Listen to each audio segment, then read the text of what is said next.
I woke up in the sleeper berth to a small hand tapping the window, and when I pulled the curtain back, there was a girl standing in the dark next to my rig, maybe 7 years old, mouthing the word please against the glass. I sat up. My head was still half in a dream. I checked the side mirror out of habit, the way you do, and the lot was empty. Mine was the only vehicle in it.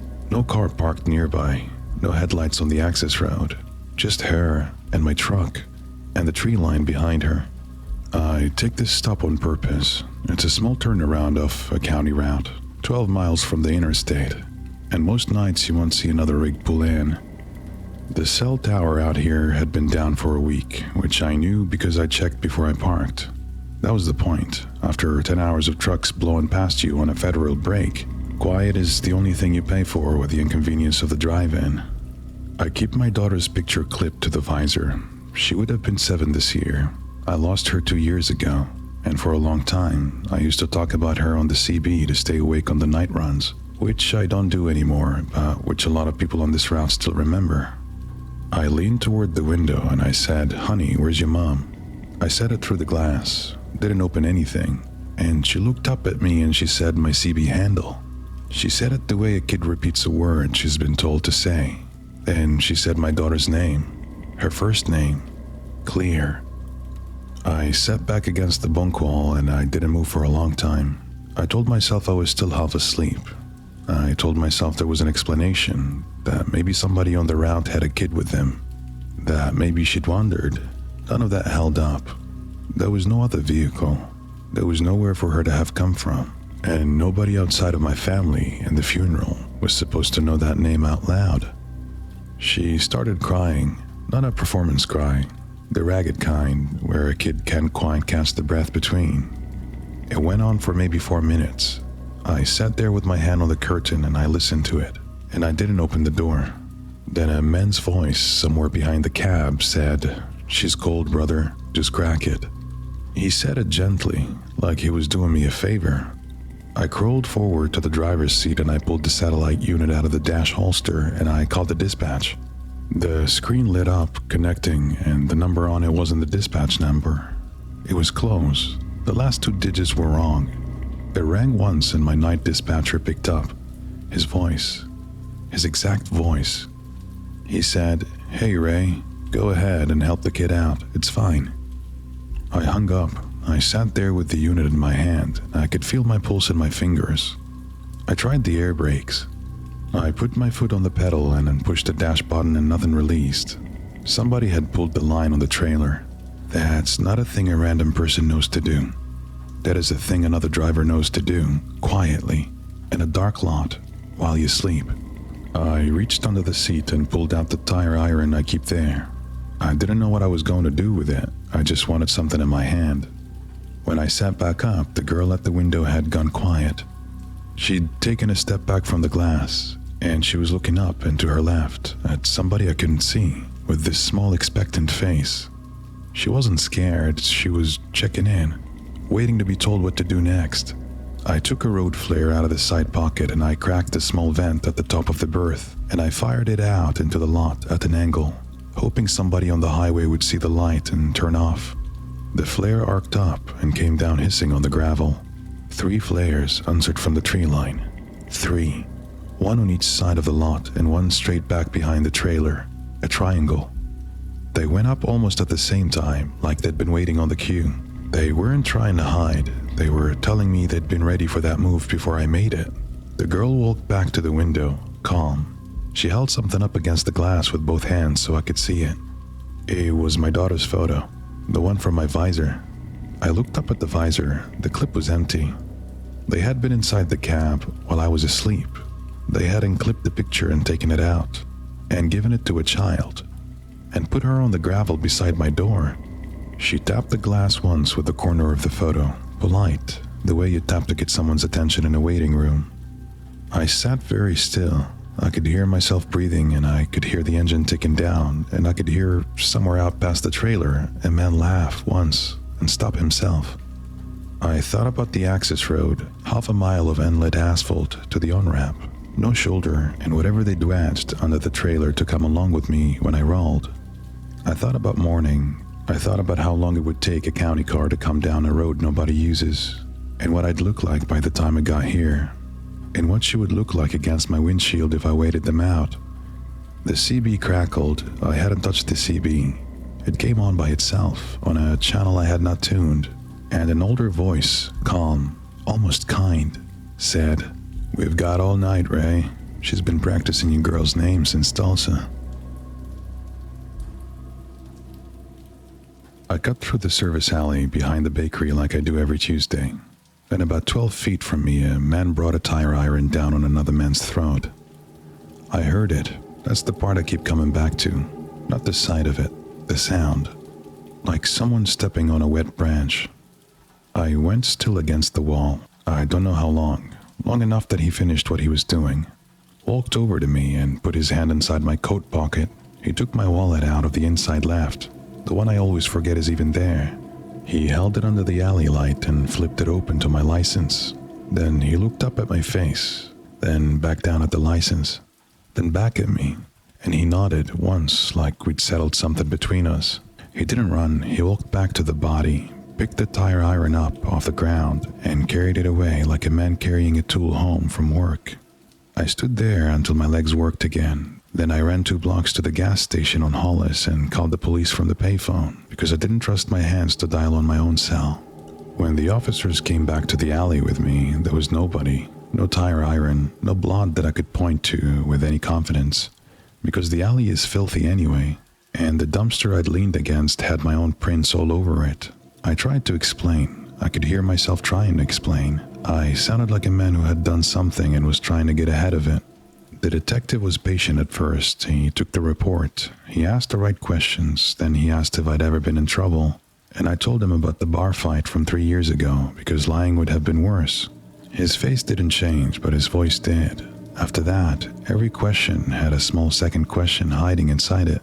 I went home. I live on the ground floor. I always have. The rent is cheap, and I work closing shifts at the restaurant, so I'm never there when normal people are home. I double-locked the door and sat on the couch with the lights on and told myself he didn't have my keys, just my address. And an address is just a place. And a place can be defended. 2 days later, my spare keys were gone from the hook by the door. Nothing else. Not the cash on the counter, not the laptop, not the watch my father left me.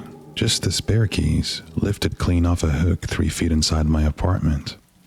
I bought a camera that afternoon. One of the cheap ones that talks to your phone. I put it above the door, angled down at the welcome mat, and I told myself this was the practical thing. This was what a sane person does. On the 4th night, it caught him. He stood on my welcome mat for 9 minutes. He didn't try the handle. He didn't lock. He was reading something. I watched the footage 3 times before I realized what it was. It was the stack of mail I'd carried inside from the box that afternoon. He was holding my mail. He had taken it from inside my apartment, walked back out, and stood on my mat to read it under the porch light where the camera could see him do it. I packed the bag that night and went to Devon's. Devon is the only person I would have called. We've been friends since we were 9. He lives across town in a building with a buzzer and a stairwell, and neighbors who notice things. I didn't tell anyone else where I was going. The next morning, a delivery came to Devon's door. A plain paper bag, my name on it in marker. Inside was the tire iron. There was blood on it, dried dark, and my driver's license was taped to the handle with a piece of clear packing tape. I drove it straight to the station. I didn't touch the handle. I held the bag by the bottom like it was something alive. The detective took it, and he asked me where it had been delivered. And I told him, and I watched the question form on his face before he asked it. How did the person who killed a man know to send this to the address of a friend you went to last night? Who else knew you were there? Did you tell anyone? Are you sure? I didn't have answers that sounded like answers. When I got back to Devon's, his back door was unlocked. The apartment was untouched. The television was still on, paused on the menu screen of whatever he'd been watching. His phone was on the arm of the couch. His shoes were by the door. On the kitchen counter, open and laid out flat, was my wallet. The one taken from me in the alley. Everything still in it. The cards, the cash, and next to it, placed careful and square against the wallet, was the photograph of my mother I keep behind the license, face up, smoothed flat. Devin has not answered his phone since. I'm at a motel now. I paid cash. I gave a name that isn't mine. The clerk didn't ask for ID because I gave him an extra 20 and he didn't want to.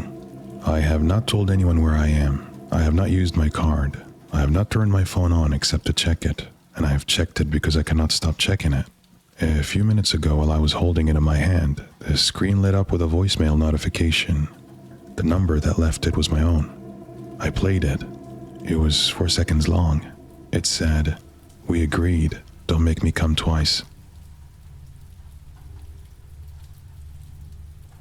A passenger left a black duffel on my back seat at 1:40 in the morning, and when I unzipped it at the curb to look for ID so I could return it, the top thing inside was a stack of printed photographs of my 8-year-old daughter being picked up from school. The times were circled in red pen: 3:13, 3:16, 3:11, different days, different outfits, the same red ink.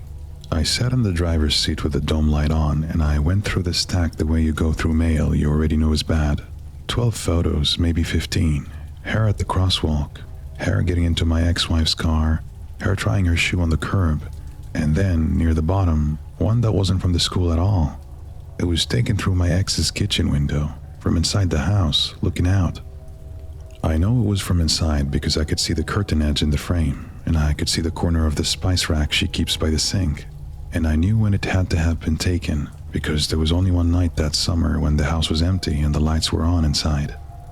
And that was the night I let myself in with the spare key she didn't know I'd copied. She was out of town. My daughter was with her grandmother. I sat at the kitchen table for an hour and then I left. Nobody saw me. Nobody was supposed to have been there. Somebody had been there with me. The fare had been ordinary. A man, mid-40s, gray jacket, didn't talk much. Pick up downtown, drop off on a quiet residential corner that wasn't anyone's house, just a corner. He got out, said thanks, walked off into the dark between 2 streetlights. I didn't think anything of it. I take 3 or 4 rides like that a night. I drive nights because I'm a divorced father trying to chip down a legal bill that has its own zip code, and the late shifts pay better, and at 1 in the morning I don't have to make conversation. I drove straight to my ex's street. I wasn't going to knock, I just needed to see the house. I've done it before, more than I want to say. I park down the block and I wait until my daughter's bedroom light goes off, and then I drive away.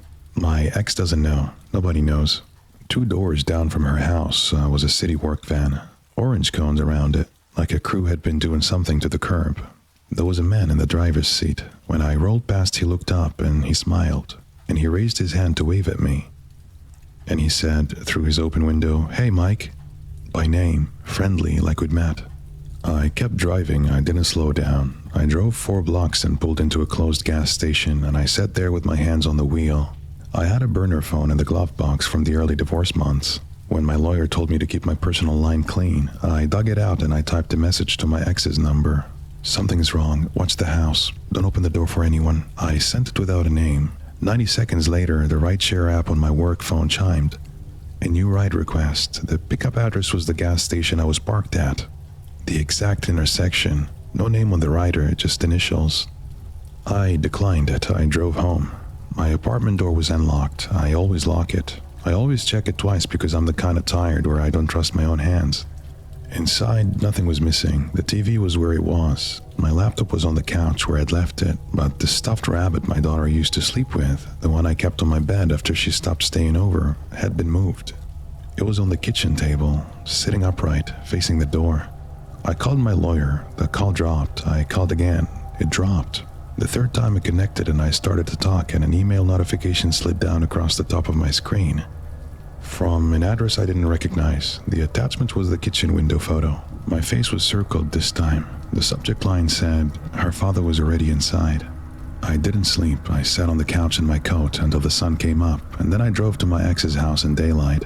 Because daylight felt like the only environment in which I could tell her the truth and have her believe even half of it.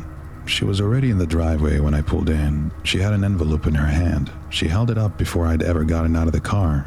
Inside, it was the same stack of photos, delivered to her porch that morning. The envelope was addressed in my handwriting.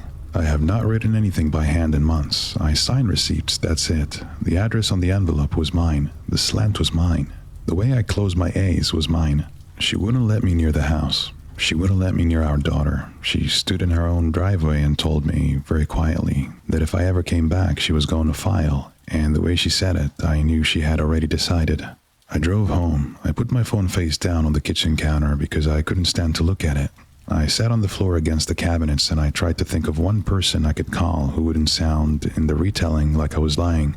While I was sitting there, the phone made the soft chime it makes when a ride is accepted. I hadn't touched it. I crawled over and picked it up. The app was open. A fare had been accepted on my account.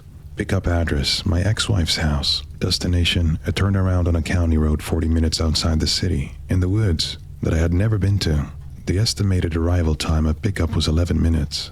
I didn't go. I sat on the kitchen floor and let the timer run out, and I watched the app eventually cancel itself. I don't know what happened at that house at 11 minutes. I have not been able to call and ask. In the morning, the duffel bag was on my passenger seat, zipped. I had not put it there. My car had been locked. I opened it on the curb in front of my building, in full daylight, with people walking past me on their way to work. There was one photograph in it this time, on top of everything else. My daughter, asleep in her bed, taken from inside her room. On the pillow next to her head was my house key.